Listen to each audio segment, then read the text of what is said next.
Salut, bonjour à vous, bonjour à toi qui me regarde en ce moment et bienvenue à 3 minutes de prédication. Ce matin, nous allons parler d'un sujet très important qui vous concerne, qui me concerne, qui concerne chacun parmi nous parce qu'on a besoin de nous identifier exactement devant Dieu et connaître exactement sous quel couloir est-ce que nous servons Dieu. Ce matin, nous allons lire dans le livre de Genèse chapitre 27, les versets 1 au verset 46. Je ne vais pas lire tout le passage, mais là, il s'agit d'une histoire d'Isaac, Rebecca, Ésaü et Jacob. Rebecca est la femme d'Isaac. Ils ont donné naissance à 2 enfants. Donc le cadet c'est Jacob et l'aîné c'est Ésaü. Et un jour, Isaac a pensé, je voudrais bénir mon fils Ésaü. Il a appelé et lui a dit, mon fils, je voudrais te bénir. Et pour te bénir, voici la condition que je mets devant toi, c'est que je voudrais que tu me prépares du gibier et que tu me le prépares comme j'aime. Imaginez-vous, un papa qui dit à son fils, je veux que tu me prépares ça comme j'aime.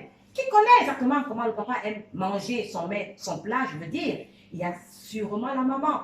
Mais ce jeune garçon, comme il voulait être béni, il s'est lancé dans la forêt, aller chercher du gibier, l'a préparé. Et pendant qu'il y est, sa maman appelle Jacob et lui dit, voilà mon fils, viens, j'ai écouté ton père dire qu'il voudrait bénir ton frère Ésaü. Va derrière la maison, apporte-moi 2 chevaux, je vais les préparer comme ton père les aime et il va te bénir. Et là, Jacob dit à sa maman, mais non maman, si mon père découvre que je ne suis pas Ésaü et qu'il me maudisse au lieu de me bénir, qu'en sera-t-il de moi? Sa maman pouvait lui dire, non mon fils, que cette malédiction retombe sur moi, va seulement me les prendre et va y donner à ton père. C'est comme ça que Jacob apporte le bec déjà préparé à son père, Isaac.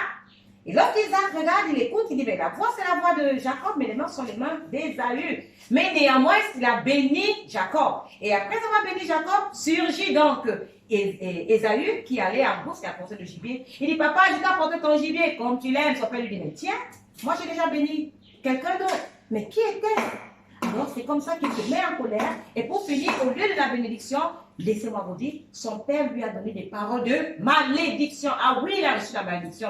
Lorsque nous regardons à cette histoire, que nous rentrons dans le livre de Galates, chapitre 3, les versets 10 et verset 11, la Bible dit que tous ceux qui s'attachent aux œuvres de la loi sont sous la malédiction.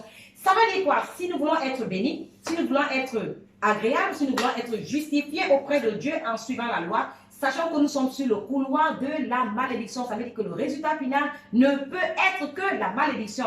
Mais de l'autre côté, si nous sommes bénis, si nous sommes justifiés 100% par la grâce, parce que quand nous voulons entrer dans les détails, Rebecca, c'est l'ombre de Jésus-Christ. Jésus-Christ par lequel nous sommes tous bénis, nous sommes tous justifiés, nous sommes tous agréables à Dieu. Cela n'a rien à voir avec nos œuvres. Et alors, pendant que Jacob était en train de simplement tourner autour de la maison, Rebecca a tout préparé pour la bénédiction, pour la justification, pour l'acception de Jacob. Et voici comment Jacob fut béni.